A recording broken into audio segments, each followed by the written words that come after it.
man I admire so much was the great American visionary Thomas Paine. Thomas Paine was admired by George Washington and others. He wrote a book called Common Sense. And here's what Thomas Paine said. Freedom had been hunted round the globe. Reason was considered as rebellion.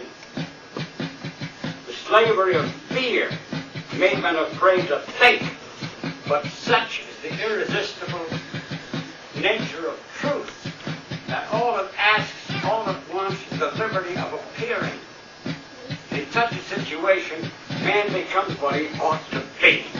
He sees his species not as the inhuman idea of a natural enemy, but as kindred. The nation needs somebody that can lead them out of a serious moral morass.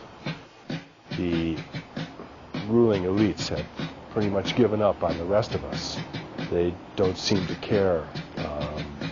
They don't have a sense of responsibility and stewardship. And consequently, things are just kind of falling apart. And I think, we need some kind of a moral center to help pull things together.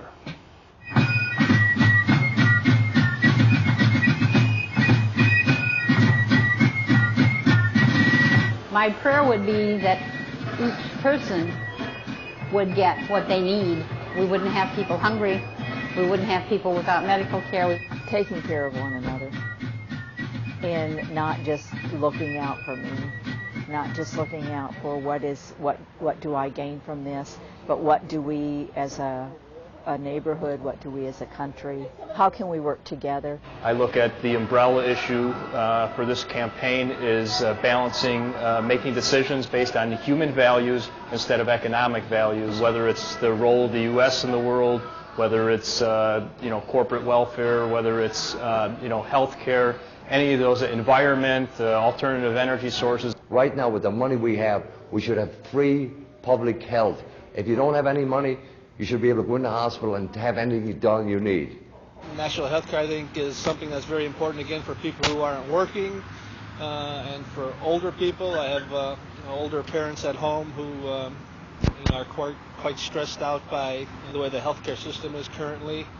It is getting more and more expensive. I noticed through my company healthcare plan. It's going up and up. Our employer is having a hard time keeping up. Expects us to come up with the difference. Why don't we just make it simple? Go for single payer, national health insurance, everybody in, nobody out.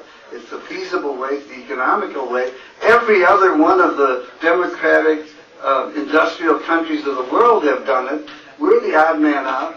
Isn't that the way to go? Incrementalism is the darling of the corporate giants. And there has been no incremental improvement in health care aside from Medicare itself. Health and education can't be run by profit. Someone's well-being can't be based on whether someone's making money or not on it. Problem of the free trade area of the Americas, problem of the WTO, general problems of trade and protection of American jobs. We've got to deal with issues like the homeless, and it's been skipped and skipped and skipped. Why do people have to have all that money and people living on the street? If we skip those people, we have a lot to answer for. More for the common person, I think. That's what I'm looking for. More a candidate for the common man rather than the rich and privileged. That's what I'm looking for. That's out for all the people. I mean all the people. A people that's going to do what's best for every last single soul in this country. Somebody who does have the concern of the American, not just the American people, but the people of the world at heart. I get tired of this is in the best interest of America. Well, if it's not in the best interest of the world, it's no longer in the best interest of America.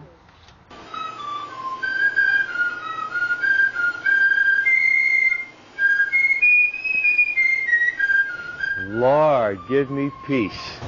Bring peace. Prayer would be, let's show the world the face of America from the point of the common man instead of the people at the top in politics that may be warmongering.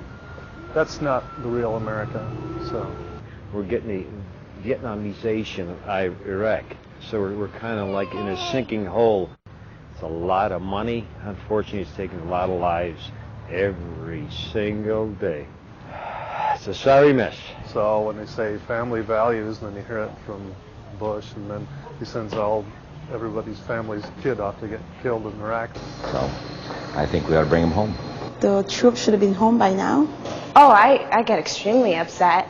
I don't even know why we're over there in the first place. My feelings also go to the people of Iraq. We've devastated a country, we've devastated a people because violence doesn't work. How can you say to your child you shouldn't react this way violently when our government does that? We've got to get people from around the world to come on in there and show it's not just the United States cares for this situation. The world's going to take care of it. We cannot take care of it ourselves. No, we're not an island unto ourselves. Promoting peace, I think, means you're going to spend more time at home with your money. There's a lot of people who are in need of some help from the federal government, and a lot of the money that's being spent overseas can probably be better spent here.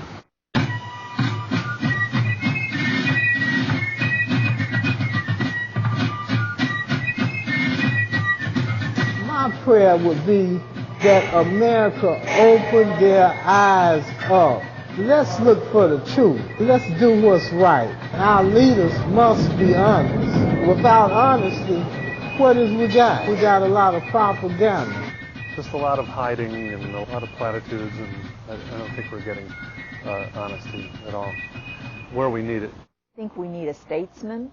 We need somebody who's going to speak out on the issues, who's not going to be afraid of the issues, who's not going to be afraid that this might cost me a vote if I say this is where I stand. We've got to get a candidate that speaks the truth and stands by it. He can't be swinging both ways. He's got to have an open mind and realize what the public need in America. He has to be accountable for everything he says.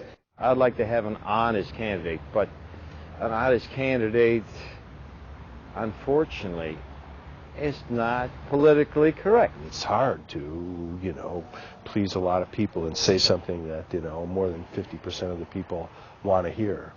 So, but, to me, that's, an important thing. It's a good thing. It's a quality of a real leader. In the administration, we already know that the friends of the president and vice president, are the ones that are awarded contracts right now in Iraq. I think there's a lot of unrest about that.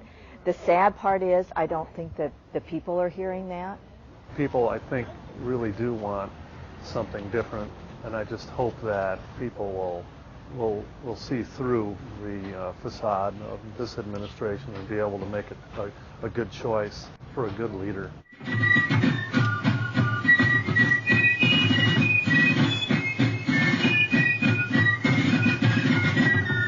I think we're at a really scary time in this country, and we have to take the people have got to take the country back. Oh, definitely vote. I would love to see another president, maybe. I don't know about Bush getting reelected. Can, as citizens, effectuate change? I think you choose the people that reflect your own views. I'm supporting Dennis Kucinich because I feel like America is not a viable democracy at this time, and Dennis Kucinich can help bring that back. You can see that he believes in what he's talking about. He has issues that he believes in, and he's promoting them because of the fact that he believes in them, and that's why I like him. That's why a lot of other people want to vote for him. He's just, an excellent speaker. He's a charismatic guy. He puts out a good case. He's been on the right side of the issue as far as I'm concerned. Progressive Caucus, boy mayor, fought the utilities. Yep. He's the only serious candidate in the race. All he needs is name recognition. And once he gets that, the new Democratic Council will to allow him to say his piece this coming summer at that convention. Then millions of Americans will find out who he is, and they'll know suddenly they got themselves a candidate. That is the working men and women of this country. He's very direct, has some very creative ideas. I was very impressed with his introduction of a peace department. He is not being afraid to speak out on the issues of what is horrible about this war and about the violence. he has an entire approach to the problem of war and peace, and it has a spiritual component. And in that sense, he's like Dr. King or Gandhi. That alone makes him head and shoulders above all the other candidates. Dennis is currently the only candidate that's really able to capture the interest of most of the third parties and independents in America right now. You have a person who does not blink in the face of corporate power. He seems to be the best candidate for the people, talking about making things more even between the people and corporate interests. He's the only candidate, in my view, that kind of gets it from a humanistic perspective. There's nothing superficial about him. He's speaking from his heart. What would our country be like with a president like Kucinich? This country would be reborn.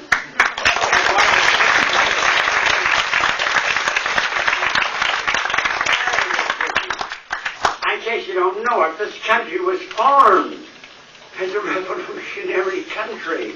Something never happened like the United States of America. A country in which a cat could look at a king, in which a commoner could call the king, go to hell and get away with it. It never happened. This happened here in the United States. It'd be the country we were meant to be at the very beginning, without being as perverted as we become run by the big boys. My prayer for America would be that that Dennis Kucinich would be the president.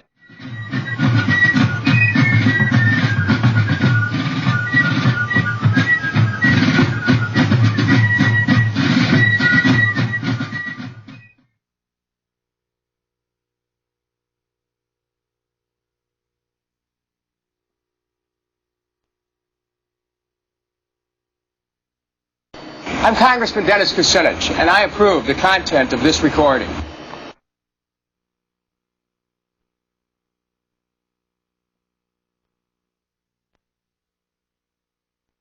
Building is running through the Palestinian backyard, and as a result could also produce its own kind of instability and violence.